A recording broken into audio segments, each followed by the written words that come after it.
Épisode 1: s'implanter et réussir en Chine. Quels conseils éviter à tout prix lorsqu'on s'implante en Chine? Pourquoi certaines entreprises françaises échouent alors que d'autres prospèrent? Aujourd'hui, nous recevons Maître Franck Desfezadi, avocat associé du cabinet Azalliance, pour décortiquer les clés de réussite et les pièges à éviter sur le marché chinois. Bonjour Monsieur Desfezadi, en premier lieu, j'aimerais beaucoup que vous vous présentiez. Eh bien, bonjour à vous. Donc, je suis Franck de Seldaï, je suis avocat, je suis inscrit au barreau de Paris et au barreau de Taipei. Je suis par ailleurs enregistré comme foreign lawyer devant la Law Society de Hong Kong et j'exerce en Chine, à Hong Kong et à Taïwan depuis 1996. Et par ailleurs, dans des activités associatives, je préside l'association franco-chinoise de droit économique, qui est une association qui dépend du barreau de Paris et qui existe depuis la fin des années 80. En premier lieu, quels sont les conseils qui sont généralement donnés aux entreprises françaises qui vous semblent exagérés ou même qui sont susceptibles de compromettre leur implantation en Chine? Je pense que, enfin, tous les conseils pour s'implanter en Chine sont bons à prendre. Euh, Ensuite, je considère souvent que en France, car c'est une spécificité française, on a un peu trop tendance à exagérer les aspects culturels, les différences culturelles qui peuvent exister entre la France et la Chine.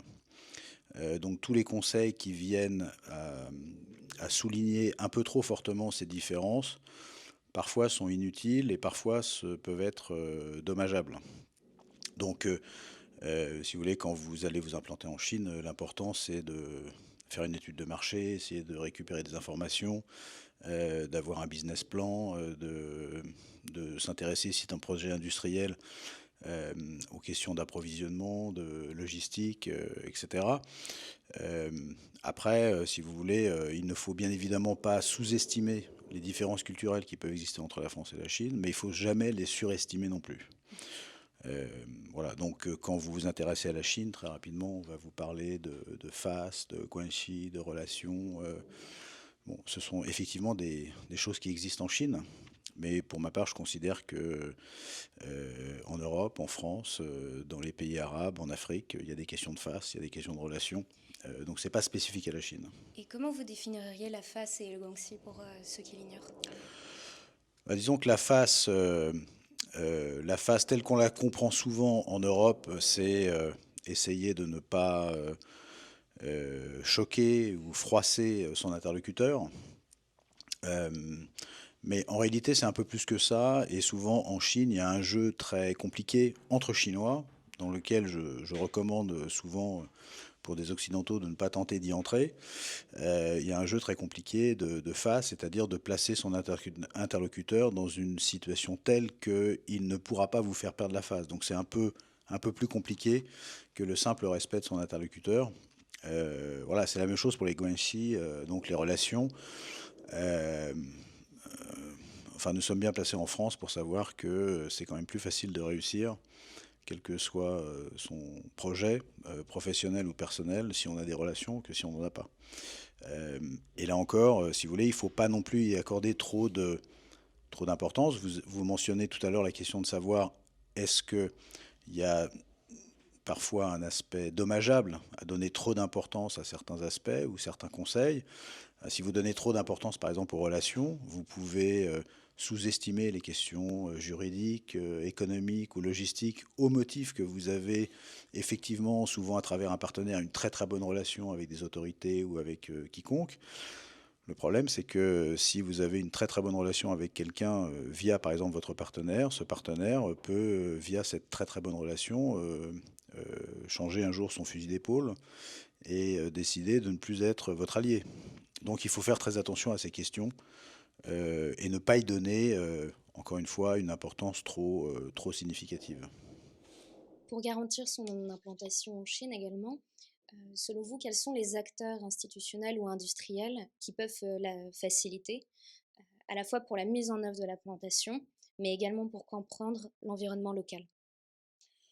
Bah, comme vous le disais tout à l'heure, je pense que quelqu'un qui a un projet en Chine doit passer suffisamment de temps sur ce que vous appelez ici l'intelligence économique, c'est-à-dire la recherche d'informations, essayer de faire une étude de marché, de rencontrer des gens des spécialistes qui travaillent sur ce marché. Ça peut être des logisticiens, ça peut être des avocats, ça peut être des experts comptables, ou des gens qui accompagnent de manière générale des sociétés étrangères en Chine.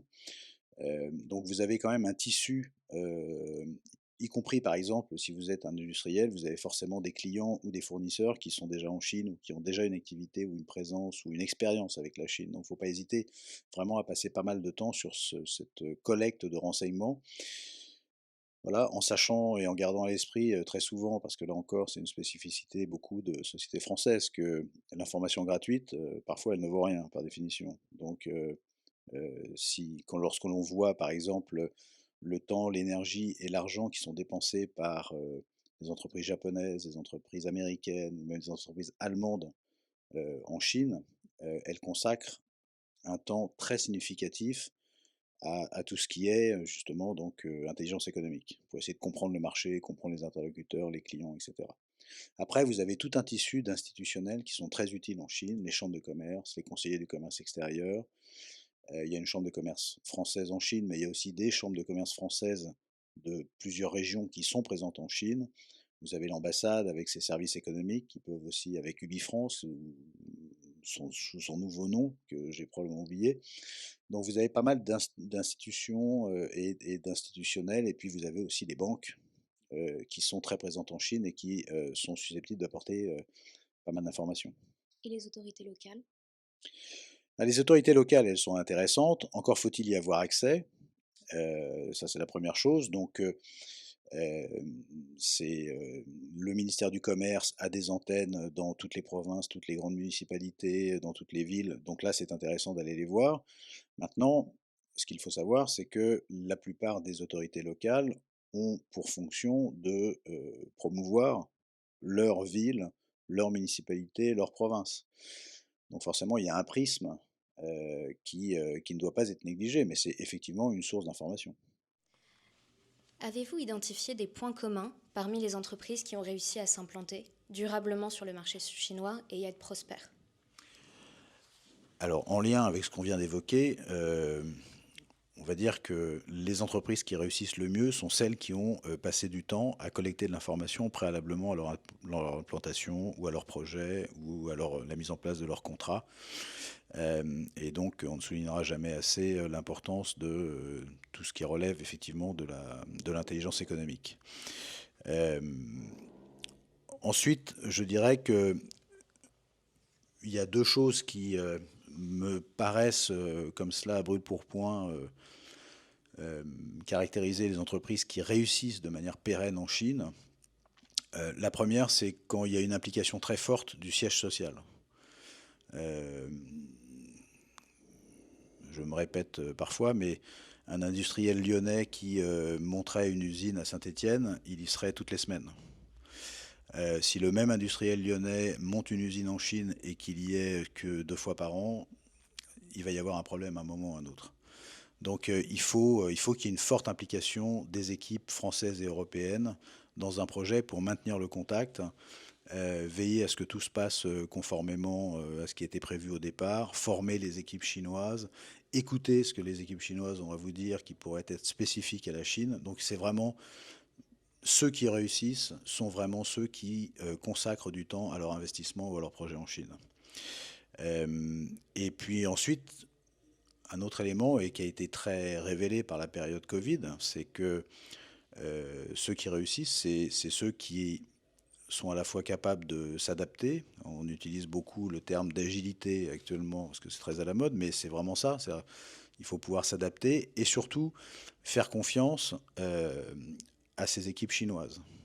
Et donc là, tout ça, la capacité d'adaptation et la capacité de faire confiance à ces équipes chinoises, ça dépend principalement de l'implication qu'il y a eu dès le départ du siège social qui a réussi à créer un lien avec ses équipes.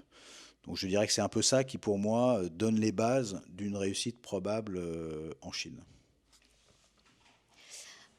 On évoque beaucoup l'exode des entreprises françaises de Chine et notamment des cabinets de conseil et des cabinets d'avocats. Quels sont les facteurs prédominants selon vous? Alors d'abord, je crois qu'on ne peut pas parler aujourd'hui d'exode de sociétés françaises qui quitteraient la Chine de manière massive, etc. C'est pas ce qu'on constate, c'est pas, ça ne correspond pas à la réalité. Alors il y a effectivement des cabinets de conseil ou des cabinets d'avocats ou d'autres professions qui ont pu quitter la Chine et qui en font parfois la publicité, mais aujourd'hui on ne constate pas un exode des sociétés françaises ou européennes qui quitteraient la Chine. En revanche, ce que l'on constate, c'est une plus grande prudence dans les investissements, parfois un gel des projets qui étaient en cours, et plus généralement, on va dire une redimension, je ne sais pas comment le dire, mais disons Réduire la taille de voilà, la une structure. réduction de l'exposition au risque chinois. Alors ça, c'est dû à plusieurs choses. Euh, c'est dû, d'abord c'est dû au Covid, qui a accéléré un certain nombre de choses. C'est dû à la politique américaine qui est plus dans ce qu'on appelle un decoupling pour essayer d'avoir, en fait, de séparer la Chine du reste du monde sur le plan économique, qui engendre une réaction un peu de de-risking, pour parler toujours français, de la part des sociétés européennes, donc qui essayent de limiter le risque d'exposition à la Chine.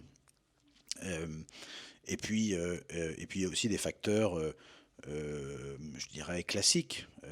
La Chine est un marché qui est devenu beaucoup plus concurrentiel. Les entreprises chinoises sont beaucoup plus performantes. Et donc, c'est beaucoup plus difficile pour les entreprises étrangères d'être présentes et efficaces sur le marché chinois.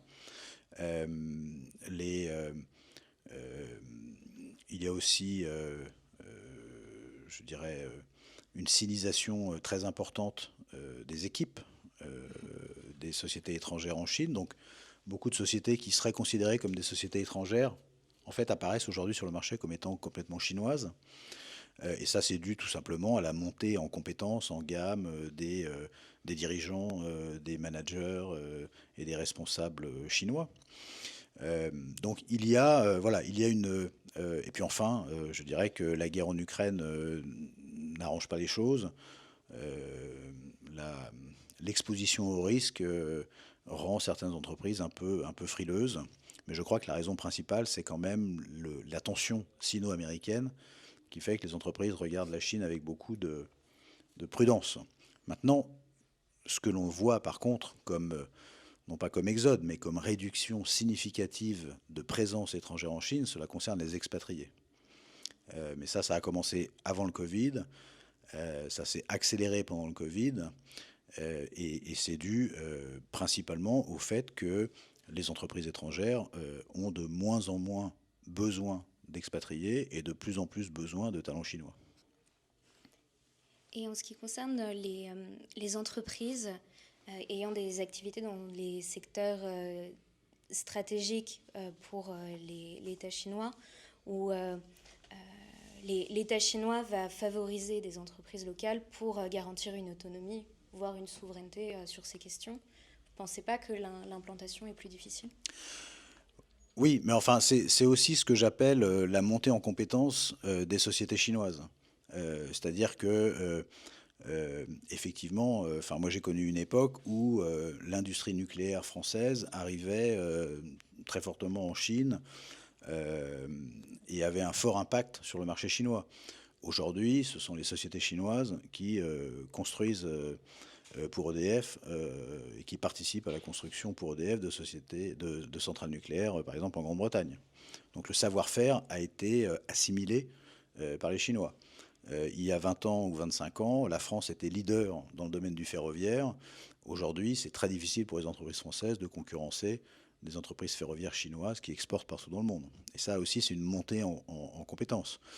Dans le domaine de la construction, si vous allez en Afrique, dans le domaine de la construction, des infrastructures, vous vous retrouvez très souvent, quand vous êtes une entreprise française, avec beaucoup de concurrents chinois qui, là aussi, sont devenus compétents. Alors, ça ne veut pas dire qu'il n'y a pas des subventions, ça ne veut pas dire qu'il n'y a pas des aides, euh, mais je crois que ce serait faux que de regarder cela uniquement sous le prisme de l'aide, de la subvention ou du favoritisme. Il y a surtout une montée en compétence des concurrents chinois. Avec en outre une stratégie et une planification chinoise qui sert ces entreprises. Et beaucoup plus organisé que chez nous. Eh ben, disons qu'en tout cas, moins soumis aux aléas politiques.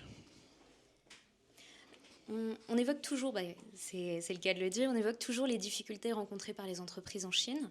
Pourriez-vous citer des exemples de modes de gouvernance ou alors des pratiques qui sont spécifiques à la Chine et qui, selon vous, facilitent les affaires et que les étrangers apprécient lorsqu'ils sont implantés dans le pays? Je pense que ce qui caractérise dans un premier temps et de manière positive les opérateurs chinois, c'est leur grande capacité de réactivité. Certes, ils sont en général dans un plan économique qui a été déterminé par les autorités. Ils ont des indications, des guidelines, comme on dirait en anglais, des objectifs à remplir, mais ils sont quand même très réactifs, très pragmatiques, assez souples. Et donc on a beaucoup à apprendre. En tout cas, quand on est en Chine, on apprend beaucoup de cela et de cette capacité à répondre rapidement et à s'adapter assez rapidement. La deuxième chose, c'est que les Chinois sont extrêmement pragmatiques. Donc ils vont essayer quelque chose. Si ça marche, ils continuent. Si ça marche pas, ils arrêtent et ils repartent sur autre chose. Et nous, on a beaucoup plus de mal traditionnellement à avoir cette capacité d'adaptation et de retournement. Ça se traduit, y compris d'ailleurs sur le plan juridique ou pour les juristes. C'est-à-dire que les Chinois sont capables de vous faire des lois expérimentales. Ils essayent, ça fonctionne, ils continuent et ils l'étendent à tout le pays. Ça fonctionne pas, ils arrêtent et ils passent à autre chose. Donc il y a beaucoup de réactivité, beaucoup de pragmatisme et beaucoup de capacité d'adaptation. Et puis enfin, je dirais que de manière générale, sur le mode de gouvernance, alors qui est bien particulier, puisqu'on n'est pas dans un État qui pratique la démocratie et le respect de l'État de droit comme on le connaît chez nous, la séparation des pouvoirs, donc ça crée pas mal d'insécurité, de risques d'arbitraire, autre chose comme ça, mais il faut quand même reconnaître que de manière générale, la Chine fait en général un bilan assez honnête et assez détaillé de ses avantages et de ses inconvénients, de ses qualités et de ses carences, au plus haut niveau politique, que sur cette base, la Chine émet des plans quinquennaux, des objectifs à 2035, des objectifs à 2049, qui sont assez clairs sur ce vers quoi la Chine va évoluer. Et donc ça donne un environnement économique et un environnement, je dirais, politique. Alors politique, bien sûr, très stable, mais économique assez prévisible, assez stable. Et donc c'est très confortable pour les entreprises. Donc l'inconvénient du système politique chinois produit un avantage pour certains acteurs économiques. C'est-à-dire qu'ils peuvent se projeter sur 5 ans, sur 10 ans, sans avoir trop de risques de se tromper. En revanche, si on veut que quelque chose change et que ce n'est pas prévu dans les plans étatiques, il y a peu de chances que ça se produise? Il y a assez peu de chances que ça se produise, ça c'est clair, mais il faut là encore reconnaître cette grande capacité d'adaptation des gouvernants chinois, y compris sur le plan économique, des politiques économiques, etc. Alors c'est probablement moins vrai maintenant parce que la Chine connaît plus de difficultés, mais par exemple lorsque Pascal Lamy a quitté son siège de directeur de l'Organisation mondiale du commerce, il a fait un bilan de ses presque 10 ans, je crois, à la tête de l'OMC, et son bilan c'était de dire le pays qui a commis le moins d'erreurs sur le plan économique, c'est la Chine. Et c'est à la fois parce qu'ils étaient préparés, parce qu'ils avaient des lignes directrices qu'ils respectaient, mais qu'en même temps, ils étaient capables de s'adapter aux crises, notamment de 2008, par exemple. Merci beaucoup d'avoir répondu à mes questions. Je vous en prie.